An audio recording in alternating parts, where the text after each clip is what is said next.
Bonjour à tous, bienvenue dans ce 7e tutoriel je crois, et dernier tutoriel sur les boucles.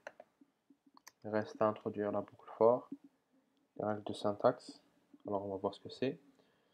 Bon, l'autocomplétion, voilà, pardon. On peut voir ici déjà qu'il y a un petit peu d'aide, initialisation, condition, incrémentation et statement. À quoi sert tout ça? Bon, on avait déjà qu'une boucle, c'était une sorte de structure qui s'est répétée plusieurs fois jusqu'à ce qu'une condition donnée soit réalisée. Ah pardon, ce que j'avais pas dit sur les boucles, c'est que c'est très important d'initialiser les variables que vous utilisez, c'est-à-dire de leur affecter une valeur avant d'entrer en boucle. Sinon, vous pourrez par exemple avoir une boucle infinie ou un bug en cours de traitement. Et pour ça, for est une boucle très efficace. On pourrait réécrire par exemple toutes ces lignes de code en gagnant beaucoup d'espace. Alors là, il y a une déclaration, une affectation de valeur, et puis enfin la condition de la boucle et ce qu'il faut faire. Son équivalent en for est extrêmement plus court. Vous pouvez directement déclarer la variable, lui affecter une valeur, donner la condition. Bon, l'incrémentation, si on voulait définir ça, l'incrémentation, on pourrait dire que c'est un pas, c'est-à-dire à chaque fois que vous exécutez la boucle, combien voulez-vous que l'on ajoute à A ou que l'on soustrait à A. C'est-à-dire si je mets ça, à chaque fois, on va ajouter 1 à A. C'est-à-dire qu'à chaque cycle de boucle, il y aura A plus 1, A plus 1, A plus 1, etc. Si je fais ça, vous l'aurez deviné, ce sera moins 1. Et sinon aussi, je peux mettre d'autres valeurs aussi. Voilà, plus 2, plus 3, plus une autre variable, etc.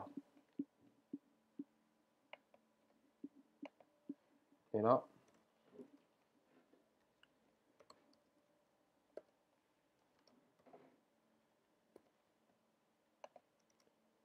alors on peut voir que ça nous permet de gagner beaucoup de temps. Regardez, là, il y a 5 lignes de code. Et là, il y en a seulement 3. Pour l'instant, on ne peut pas vraiment s'en rendre compte, mais quand vous écrivez un programme très lourd, c'est ce que je fais d'ailleurs maintenant, hein, je suis en train de faire une petite application, plutôt un petit jeu, pour la fin du tutoriel. Quand vous avez juste 3 lignes de code, surtout sur les boucles, parce que les boucles, c'est vraiment quelque chose de fondamental, ça aide vraiment à se concentrer et à repérer les bugs et les erreurs. Alors, l'exercice que je vous conseille de faire. Eh bien, je suis désolé, mais vu qu'on n'a pas encore abordé d'autres objets, ça sera un exercice de maths. Alors, il y a une fonction, plutôt une suite très célèbre, la suite harmonique. Si vous ne connaissez pas, vous pouvez aller sur Wikipédia. Ça parle un peu de ce que c'est. Alors, qu'est-ce que la suite harmonique? C'est une suite qui consiste en une somme qui avance comme ça. Okay.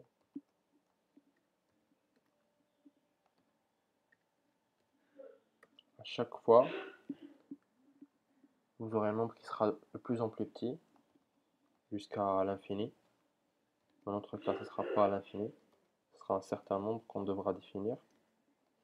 Alors vous aurez 1, plus 1 demi, plus 1 tiers, des fractions successivement de plus en plus petites, jusqu'à l'infini. Et donc vous devrez calculer pour un n que l'utilisateur entrera la valeur de cette somme. Et je publierai sur la page Facebook comment faire. Bon, pour la suite des tutoriels, j'introduirai ce que c'est qu'une structure, un tableau, des matrices. Vraiment, ce sera beaucoup plus intéressant pour avancer et aborder des choses vraiment beaucoup plus intéressantes. Merci et à plus.